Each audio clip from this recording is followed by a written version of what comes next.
अवश्य सुनिए जगत गुरु तत्वदर्शी संत रामपाल जी महाराज के अमृत वचन। ये तो ऐसा जैसे ओवरकोट पहन रखा हो हमने, जैसे सर्प ऊपर से कांचुली छोड़ देता है और सर्प ओरिजिनल उससे भिन्न है। तो ये अपना बॉडी जो है ये तो कांचुली है, लेकिन इस कांचुली में हम बहुत कुछ प्राप्त कर सकते हैं। ये शरीर ऐसा समझ लो जैसा अंडा होता है, अंडे का कवर होता है, और जब भक्ति इसमें बीज पड़ जाता है तो ये इसके अंदर जैसे अंडे में बच्चा बन जाता है, और जब वो बच्चा पंख वगैरह उसके हो जाती है तो अंडा फूट जाता है। अंडे को छोड़ के अंदर जो वस्तु थी वो बच्चा, अब उसके पंख होगी, वो उड़न लग गया। तो इसी प्रकार आपके अंदर जो बॉडी है, इस भक्ति से इस यो अंडा समझो, इसको अंड भी कहा है संतों ने, शरीर को पिंड भी कहा है, और इसके अंदर ये आपका जो भक्ति रूपी पर बनने लग रही है पंख, और जब ये भक्ति खूब करोगे डट के, समय आने पर आपका पंख लग जाएंगे उस सूक्ष्म शरीर के। ये ऊपर का कवर, ये अंडा यहीं पड़ा रह जाएगा, और ओरिजिनल पक्षी यानी भक्ति युक्त प्राणी सतलोक चला जाएगा सिद्धि से उड़ के।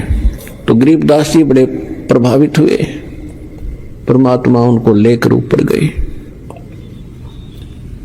सबसे पहले धर्मराज के दरबार में पहले ब्रह्मा विष्णु महेश के लोक दिखाए, स्वर्ग और नरक दिखाया। वहां हाहाकार मची थी, सभी प्राणी परमात्मा को देख रहे थे, और उनको वो बातें याद आ रही थी जब कभी वो मनुष्य शरीर में थे, जो आज नरक के अंदर दुख उठा रहे हैं या स्वर्ग के अंदर अपनी पूंजी नष्ट कर रहे हैं। उनको वो दिन याद आते हैं जिस दिन परमात्मा कभी उनको पृथ्वी पर मनुष्य शरीर में मिले थे, और उन्होंने परमात्मा के इस ज्ञान को कानों के ऊपर से टाल दिया था। तो वहां रो रहे थे वो, हे भगवान, परमात्मा ने कहा कि मैं तुम्हें उस दिन मिला था वहां पर, और मैं क्या कह रहा था बच्चों, क्योंकि उसके मालिक के पास तो सारे रिमोट हैं, और प्रत्येक प्राणी के अंदर अंतःकरण में कोड वर्ड में पूरी असंख्य जन्मों की, जब से वो जन्म मर रहा है, कुत्ते गधे सूअर चाहे कुछ भी बना है, वो सारा उसके अंदर फीड है। परमात्मा ने वो चालू कर दिया वचन से, और याद आई उसको, कहाँ भगवान आप मिले थे और आप कह रहे थे जो साधना तुम कर रहे हो ये नरक में और स्वर्ग दोनों में जाना पड़ेगा, और मैं जो भक्ति बताता हूं वो इससे भिन्न है, उससे तुम्हारा कल्याण होगा। उस समय आप क्या कह रहे थे, विवाद कर रहे थे, मुझे खुरका धमका रहे थे, तू क्या जाने दुल्हा, तू क्या जाने क्यों बकवास करता है, हमारे देवताओं को तू ऐसे बताता है। वो सारा कुछ सुनाया परमात्मा ने। वो लज्जित हो गए कि भगवान से धोखा हो गया, बचा लो दाता, अब नहीं। परमात्मा बोले अब नहीं। जब कभी तुम्हें मानव शरीर प्राप्त हो और मेरा कोई दास मेरे ज्ञान की महिमा सुना रहा हो, उसकी शरण में आ जाना, तब तुम्हारा कल्याण होगा। अब गरीबदास जी सुन रहे हैं, उनकी आंखों से सुन रहे हैं, अपने आंखों देख रहे हैं, कानों सुन रहे हैं कि इन्होंने ऐसे ऐसे कहा था भगवान को, और आज ये रो रहे हैं। ये रामकृष्ण के पुजारी थे, कोई शंकर जी का पुजारी था, कोई मुसलमान वहीं पीटा जा रहा था, कोई कुछ साधना कर रहा था, कोई जैनी था। अब सभी वहां भुगत रहे थे। अब गरीबदास जी इतने दृढ़ होते जा रहे थे, ओए होए, हे भगवान ने सचमुच ये हालत होती अगर हम मालिक ना मिलते तो अपने को। फिर ब्रह्मा विष्णु महेश के लोक में ले गए। वहां देखा बेटा ये सब ना अपनी दुकान खोल रखी है। विष्णु लोक में एक होटल है, शिव लोक में होटल है, और ब्रह्मा के लोक में भी होटल यानी स्वर्ग है। विष्णु जी का पुजारी विष्णु लोक में जाता है, जब तक उसके पुण्य रहते हैं वो वहां रहेगा, उसके बाद फिर नरक में डाल दिया जाएगा। और ये प्रत्येक प्राणी से अपने राज्य चलाने के लिए, ये राजा है, ये टैक्स लेते हैं, जैसे यहां पृथ्वी के राजा आपसे टैक्स लेते हैं, अपने ठाठ करते हैं, आपकी पूंजी तय। इसी प्रकार वो वहां करते हैं। इसी प्रकार शिव के लोक में रेस्टोरेंट है, यानी स्वर्ग है। शिव का पुजारी स्वर्ग में रखा जाता है। जब उसके पुण्य समाप्त हो जाते हैं उसको फिर नरक में डाल दिया जाता है। नरक के बाद फिर 83 लाख प्रकार के इन प्राणियों के शरीरों में असंख्य जन्मों तक भटकता रहता है। इसी प्रकार ब्रह्मा जी के लोक में, इसी प्रकार दुर्गा जी के लोक में, ऐसे ही गणेश जी के लोक में जो गणेश के साधक हैं वो उसके पास चले जाते हैं। ऐसे ही ज्योत निरंजन ब्रह्म काल के ब्रह्म लोक में ये सब व्यवस्था बनी हुई है। और ये सभी इन पर टैक्स लगाते हैं, चार्ज लेते हैं अलग से, कि कोई 10%, किसी में 20%, कोई 25%, कोई 15% आपकी पूंजी का। और जब आपके पुण्य समाप्त हो जाते हैं आपको वहां से जबरदस्ती, जैसे यहां से फेंक दिया जाता है उस तरह वहां से फेंक दिया जाता है। फिर परमात्मा उनको लेकर गए गरीबदास जी को यहाँ के न्यायाधीश के पास, 21 ब्रह्मांड का जो न्यायाधीश है धर्मराज के पास। अब जहां जहां भी परमात्मा जा रहे थे सभी ब्रह्मा जी के लोक में गए। ब्रह्मा जी ने आसन त्याग दिया, लेकिन परमात्मा खड़े खड़े दो बात करके चल पड़े। विष्णु जी के लोक में गए, विष्णु जी ने भी आसन त्याग दिया और खड़े होके सत्कार किया। ऐसे ही भगवान शंकर के लोक में। फिर जब धर्मराज के लोक में गए, न्यायाधीश के लोक में गए, उसके ऑफिस में गए, तो धर्मराज ने भी कुर्सी त्याग दी और करबद्ध होकर खड़े हो गए। एक आध्यात्मिक शक्ति ऐसी है, इसमें किसी को अपनी आइडेंटिटी बताने की आवश्यकता नहीं। अपने आप सामने वाले पर प्रभाव होता है, अपने आप वो नतमस्तक हो जाता है। और परमात्मा खड़े खड़े उस न्यायाधीश को धमका रहे हैं, खुरका रहे हैं। यहाँ के न्यायाधीश यानी 21 ब्रह्मांड के, एक ब्रह्मांड में होता है वैसे ऐसी व्यवस्था 21 ब्रह्मांड में अलग अलग होती है। तो इस ब्रह्मांड के न्यायाधीश यानी मुख्य न्यायाधीश चीफ जस्टिस को, धर्मराज को परमात्मा खड़े खड़े कह रहे हैं कि कान खोल कर सुन ले, यदि मेरी आत्मा का तूने अकाउंट भी ले लिया तो मुझसे बुरा नहीं होगा। यदि तेरे पास कोई भूल भटक कर आ जाए तो उसको मेरे पास भेज देना। धर्मराज ने कहा कि भगवान जो आपकी आज्ञा वही होगी, लेकिन मेरी एक प्रॉब्लम है, समस्या है। आपकी शरण में आने से पहले जो व्यक्ति, जो प्राणी जितने भी पुण्य और पाप उसने प्राप्त हैं, तो उनका भोग तो दंड मुझे देना पड़ेगा पापों का। पुण्य तो दुखदाई है ही नहीं, लेकिन पापों का दंड तो मैंने देना ही पड़ेगा। ये मेरी मजबूरी है प्रभु, कुछ इसका समाधान करो। अब आदरणीय गरीबदास साहिब जी ने वापस आकर फिर बताया कि कैसी वार्ता हुई मेरे सामने। धर्मराज दरबार में देई कबीर तलाके, मेरे भूले चुके हंस को तुम पकड़िए मत कजाक। एक न्यायाधीश को, जिसके सामने ब्रह्मा विष्णु महेश की पिंडी कांपे, और उसको एक महापुरुष खुरका रहा है और कजाक कह रहा है कि एक चतुराद, कजाक माने ए नालायक आदमी, जब मेरे भक्त को नहीं पकड़ लेगा तो वो क्या कहते हैं, बोले पुरुष कबीर से धर्मराज कर जोड़े, तेरे हंस ने पकड़ू नहीं मोहे 2 ही लाख करोड़। फिर क्या बताया, कर्मों से तीरथ है अब जो जपे नाम कबीर, वो तो मोहे पकड़ने पड़े दाता, जड़नी पड़े जंजीर। अब परमात्मा क्या बोले, करम भरम ब्रह्मंड के मैं पल में करहूं ने से, जिन हमारी दुहाई दई सो करो हमारे पेश। कि तेरे इस ब्रह्मांड के लगाए हुए कर्म, क्योंकि ये काल जो है मन रूप में सब प्राणियों में विद्यमान है, और इस मन की आदत केवल खोटे कर्म करने की है, शुभ युग सोचता भी नहीं।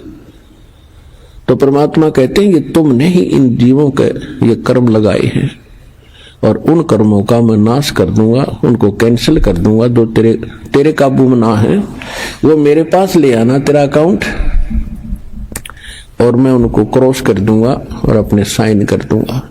जब ही सतनाम हृदय धरो भयो पाप को नाश, जैसे चंगारी अग्नि की वाई पड़े पुराने घासे। परमात्मा बता रहे थे कि मेरे पास एक ऐसा मंत्र है, इनको दूंगा मैं इन बच्चों को, और फिर भी कोई गलती से तेरे पास आ जाओ, मेरे पास ले आना, मैं इनके सब पापों का नाश करके तुझे बरी कर दूंगा, आप पर कोई प्रेशर नहीं रहेगा। इतनी वार्ता सुनकर गरीबदास जी गदगद हो गए, लेकिन अभी ये समझ रहे थे कि ये बाबा जी बड़ा शक्तिशाली है। हमने तो ब्रह्मा विष्णु महेश्वर के नाम सुने थे या चित्र देखे थे, आज मैं वास्तव में देख रहा हूं और ये सब इसके सामने करबद्ध हो रहे हैं, और ये तो बहुत बड़ी शक्ति बताते हैं। जो अब ये धर्मराज तो सबका अकाउंट लेता है, और ये भी भगवान के इस बाबा जी के सामने ऐसे करबद्ध हो गया, तो कमाल का ही बाबा तो भाई।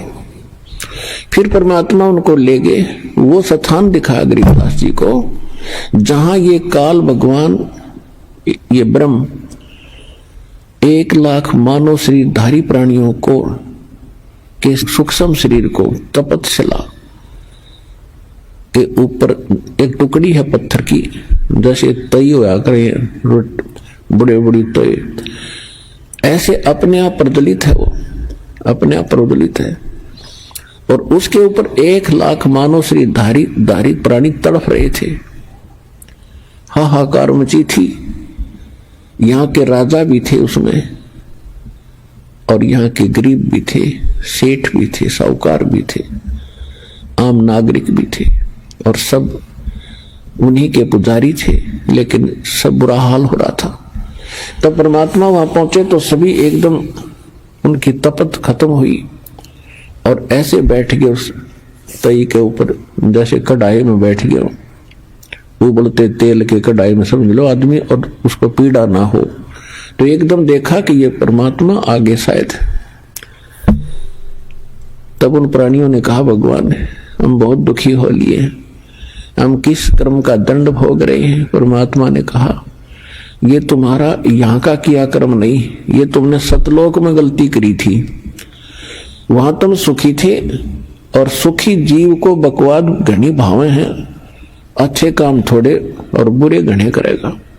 तो तुमने वहां यही गलती की थी, भरी थाली का ठोकर मार कर तुम यहाँ आगे से इस कंगाल लोक में सारी जीवन में तुम्हारे से रोटी पूरी नहीं होती, मर खप जाते हो। उनको भी परमात्मा ने वो कथा सुनाई है, और जिस भगवान को तुम पूजा करते थे, कहते थे निराकार है निराकार है, ये सामने अभी आएगा तुम्हें खाने के लिए। वो खाता कैसे है? सूक्ष्म शरीर के अंदर जितने प्राणी मनुष्य शरीरधारी वहां तपतशिला पर डाले जाते हैं, तो सारे जीवन में उन्होंने जो भी ये आहार किए हैं, और ये क्या कराता है? बीड़ी, शराब, तमाकू, मांस, और ये बकवादियों घनी करवाता है। आज विश्व में शायद ही कोई प्राणी बचे हो, कुछ प्रतिशत, ना तो सभी कोई बीड़ी का लत है, कोई शराब पी रहा है, कोई भूकी खा रहा है, कोई अफीम खा रहा है, कोई मांस खा रहा है, कोई शराब पीता है। तो ये कोई सा भी काम करने का नहीं, ये मन करवाता है, और इसके करने से हमारे सूक्ष्म शरीर के अंदर एक विशेष पदार्थ डिपॉजिट हो जाता है, और वो स्वाद करता है काल उसका, फिर तो वो सबको उठाकर वहां डालता तपस्या पर, फिर सब तड़फ तड़फ कर।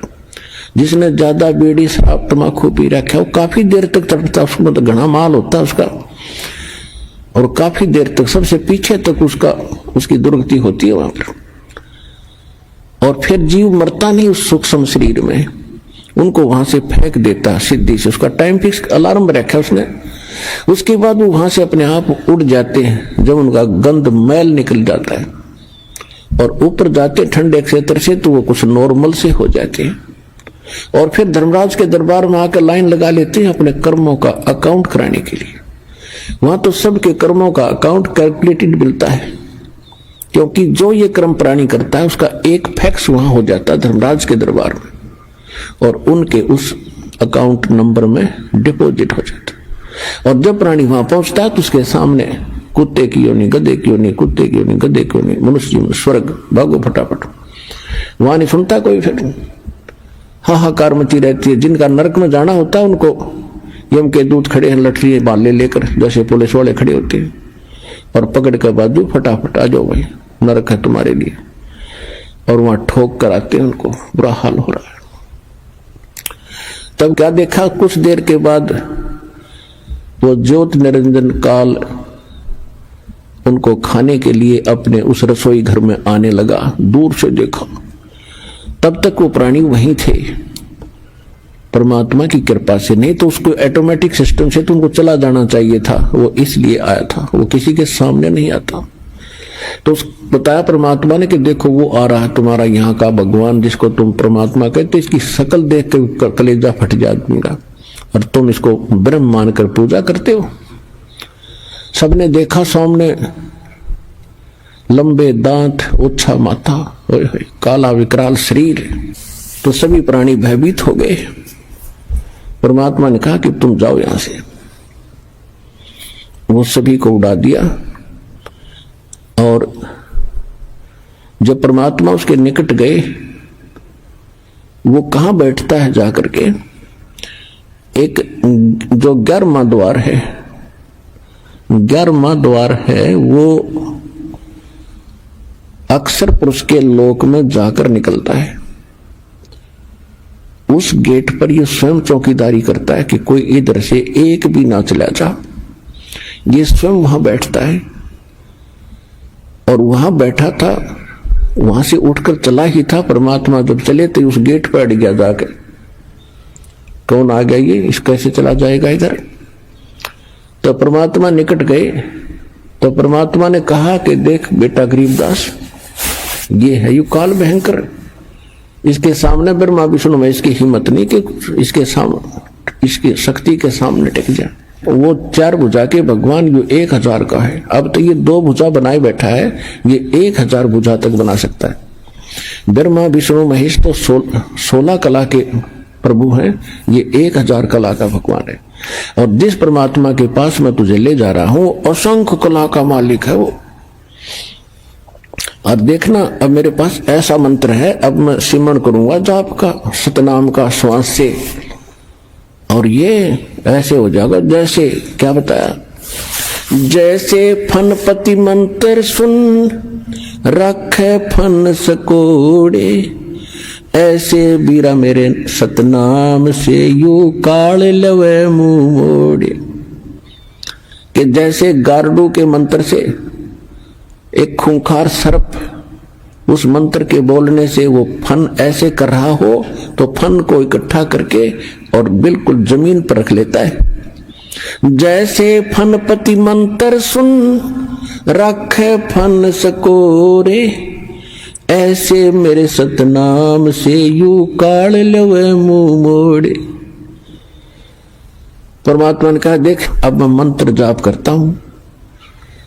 वो करना क्या था, तो हमें बता रहे हैं कि आपत्ति के समय तुम्हारे पास केवल ये सतनाम और सार नाम का एक हथियार है। जो मंत्र जिसको जौन सा प्राप्त हुआ है वो तेरा हथियार है, प्रथम प्राप्त है। आपत्ति के समय उस मंत्र का जरूर जाप कीजिएगा, बहुत सारा मिलेगा। सतनाम प्राप्त है तो सतनाम का सिमरण करिए। आपत्ति में चाहे किसी प्रकार की भी है, चाहे रोग है या कोई और पशु पक्षी से है या कोई संसारिक व्यक्तियों से है या कोई राज दरबार से है एक बार उसका सेवन अवश्य करके देखना, आपको कैसे चमत्कार मिलेगा, पर सच्चे दिल से।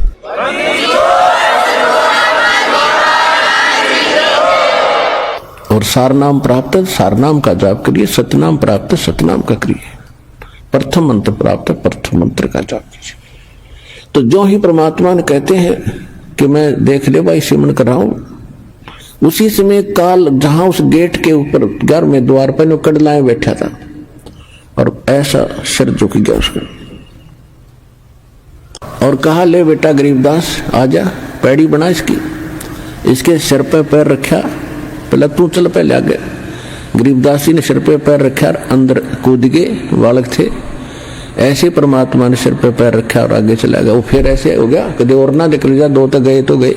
घर में द्वार पार करते ही ये लोक आ जाता है अक्षर पुरुष का। गीता अध्याय नंबर 15 के श्लोक नंबर 16 और 17 में 3 पुरुष हैं। एक सरपुरुष, ये ब्रह्म है, 21 ब्रह्मांड का मालिक, जिसको ज्योत स्वरूपी निरंजन काल भी कहते हैं। और अक्षर पुरुष, ये 7 संग ब्रह्मांड का स्वामी है। और इनके अंतर्गत जितने इनके अंतर्गत प्राणी हैं वो भी नाशवान और ये स्वयं भी नाशवान।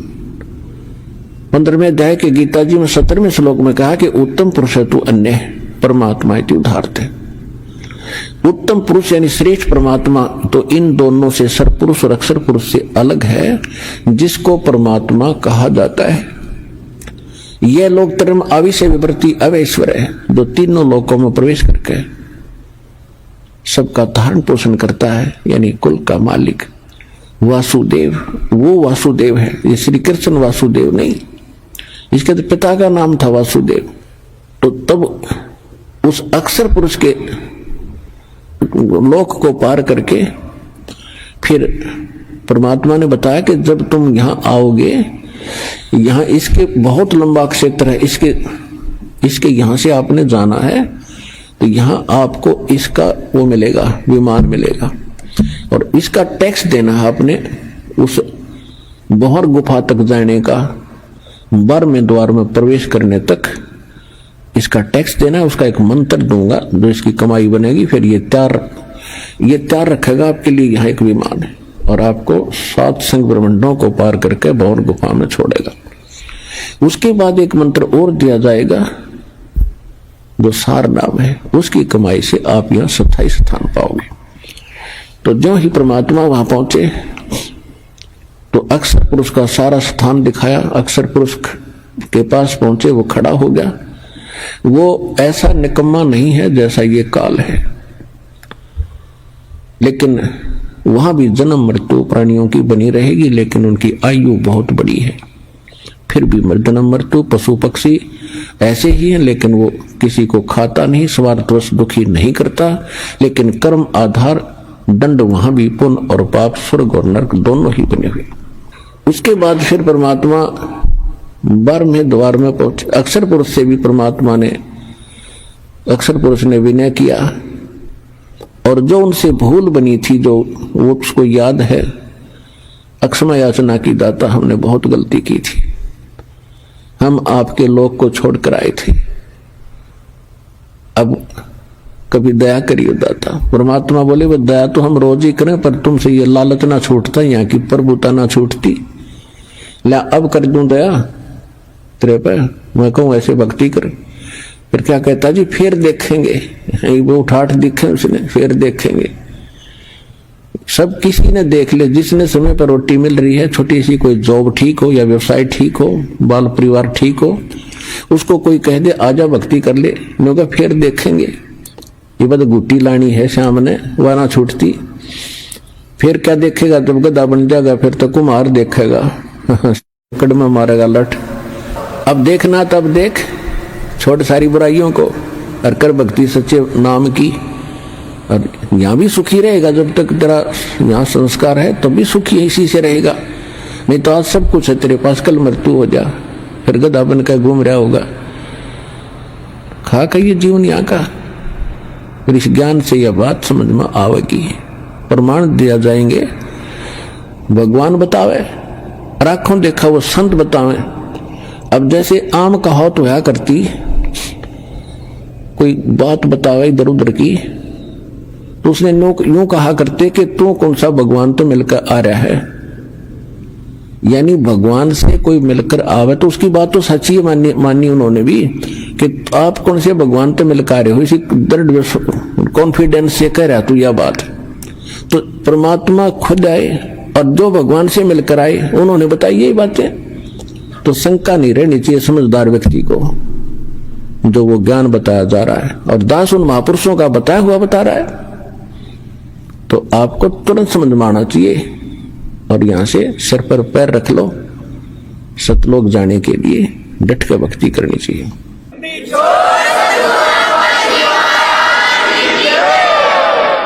जब भंवर गुफा पार करके जब सतलोक में प्रवेश किया, अब आज तक किसी ने पूछ लो, किसी मजहब धर्म के व्यक्ति ने, परमात्मा कैसा है? परमात्मा तो निराकार है, वो देखा थोड़ा ही जाता है, परमात्मा का केवल प्रकाश देखा जाता है। देख कैसी अकल खराब हो रही थी हमारी। अब कोई कहे सूर्य निराकार है, सूर्य का केवल प्रकाश देखा जाता है, तो कैसी अकल है उस व्यक्ति में। तो हम ऐसे थे, हमारे ऋषि महर्षि सारे बालक बुद्धि वाले। जब सूर्य बिना प्रकाश किसका देखा? जब भगवान का प्रकाश देखा, डिवाइन लाइट देखी, तो कमाल की बात। वह लाइट है किसकी? वस्तु तो वो है देखने जोगी, इस लाइट ने के चाटेंगे हम, बता। तो वहां जाकर गरीबदास जी ने देखा, होए होए ऐसा लोक है, हीरे पन्ने, इनके हीरों के पहाड़ हैं, लालों के पहाड़ हैं, जैसे यहाँ पत्थर के पहाड़ हैं वहां हीरे मोतियों के पहाड़ हैं, और सदा बाहर वहां के फल फ्रूट, यानी ये फलों के ड्राई फ्रूट जैसे काजू किस्म सेब ये और फल वगैरह, और सब आहार वहां पर सदा बाहर है, कभी अंत नहीं होता। और वहां जाने के बाद ऑटोमेटिकली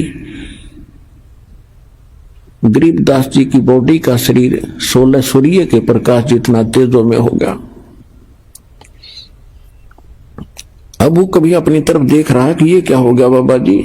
परमात्मा बोले भाई यहाँ आने के बाद हम नए कपड़े पर आया करें, अपने भगता था ये नया कपड़ा है तेरा, वो नकली तेरा नीचे पड़ा है, वो तो 5 तत्व का वैसे गल जाना, रोग से सड़ जाना, दुर्घटना में मर जाता, वो तो कच्चा है बेटा। असली कपड़े यहाँ हम पर आएंगे आकर आपको, ये ऐसा शरीर होगा आपका। अब आगे देखा, जब वहां पहुंच गए 1 सेकंड के अंदर, जहां पर परमात्मा एक गुम्बद के अंदर, बहुत बड़ा गुम्बद जैसे मंदिर नुमा, मंदिर की चोटी थोड़ी ऊंची बनाई जाती है, नहीं ऐसे गोल होता है और बड़े सुंदर, और बीच में परमात्मा एक तख्त पर यानी सिंहासन पर विराजमान है, सिर पे मुकुट है, ऊपर छत्र है, और परमात्मा के एक रोम यानी बाल में करोड़ सूर्य मिला दे, शरीर के बाल में करोड़ सूर्य मिला दे, रोमकूप का जो रोम उगे होते हैं, और करोड़ चंद्रमा, करोड़ सूर्य की रोशनी एक बाल के तुल भी नहीं है, इतना नूर उस मालिक के पूरी बॉडी का। वहां पर एक चंवर रखा था, नीचे से परमात्मा जो जिंदा महात्मा के रूप में गए थे वो चंवर उठाया और उस तख्त पर यानी सिंहासन पर बैठे भगवान के ऊपर सत्कार के साथ चंवर करने लगे। अब गरीबदास जी कभी उस सिंहासन पर बैठे भगवान को देख रहे, कभी जिंदा महात्मा के रूप में खड़े उस पर संत को देख रहे जो नीचे से गया था। अब वो सोच रहे हैं कि ये क्या चक्कर है, ये भगवान ये है, ये बैठा, इसके बारे में ये बाबा जी बताते आ रहे थे। इतने में क्या हुआ, वो तेजो में शरीर वाला भगवान खड़ा हुआ और बाबा जी यानी जिंदा महात्मा के रूप में जो नीचे से गए थे परमात्मा, उस अनंत कोट ब्रह्मांड के सिंहासन पर विराजमान हो गए, और वो तेजों में शरीर वाले भगवान चंवर करने लगे जैसे सेवक करया करें। अब गरीबदास जी सोच रहे हैं भाई ये क्या चक्कर है, बाबा जी भगवान है बाबा, ये भगवान ये है, इतना सोच ही रहे थे कि तेजों में जो शरीर बाहर खड़ा था वो उस जिंदा वाले शरीर में समा गया। अकेले बाबा जी रहे, यानी जिंदा वाला महात्मा वाला रूप, और उनका तेज इतना हो गया, करोड़ सूर्य 14 करोड़ चंद्रमा मिला दे एक रोम का। अब गरीबदास जी सोच रहे थे, रे यू क्या चक्कर वही है। तो परमात्मा ने बताया कि गरीबदास, हम ही वो परमात्मा है, और ये सोचल छिद्र मैं करूं अपने जन के काज। बेटा ये है मेरा लोक, और ये सारा व्यवस्था आप देख रही हो, क्योंकि वहां दिव्य दृष्टि प्राप्त हो जाती है। वहां से आप यहाँ की सुई भी देख सकते हो, कुत्ते के देखा सुअर भी को भी देख सकते, शरीर को भी देख सकते हो। इन शेड और इन छत लेंटरों के 10 मंजिल के लेंटरों के अंदर से भी आप प्रत्येक प्राणी को, चींटी को और मनुष्य को भी देख सकते हो। परमात्मा ने कहा एक बार झांक कर देख ले नीचे जिस लोक से आप आए हो। अब नीचे दृष्टि की वो तो ऐसा है जैसे रूढ़ी हुआ करे कुरड़ी, ये लोग उस लोक की तुलना में। अब एकदम शरीर कांप गया गरीबदास जी का उस लोक की तुलना में इस लोक को देखकर। यहां तो ऐसे लग रहे जैसे कीड़े मकोड़े रहा करते हैं। एक चींटी को देख लो, सारा दिन एक टूक के लिए ऐसे ऐसे सारा दिन रात मंडी रहे, सब्र नहीं। ऐसे मनुष्य को देख ले, सुबह से लेकर शाम तक रात में भी वही सोचता रहता, सुबह उठते फिर भाग ले, और होना जाना वही है जो इस लिख रखा है मस्तिष्क में। और मस्तिष्क से अधिक भी प्राप्त करना चाहोगे तो भक्ति से होया करे, और भक्ति व शास्त्र अनुकूल हो, परम पिता की हो, पूर्ण ब्रह्म की हो, संसार रूपी वृक्ष के मूल की पूजा हो, तो फिर आपको एक्स्ट्रा फल भी मिले। तो वो इस काल ने नामो निशान मिटा रखा, उसी को बताने के लिए भगवान आते हैं यहाँ पर। तब उधर से क्या हुआ कि परमात्मा ने फिर बताया उस गरीबदास जी को कि बेटा मैं प्रत्येक युग में जाता हूं।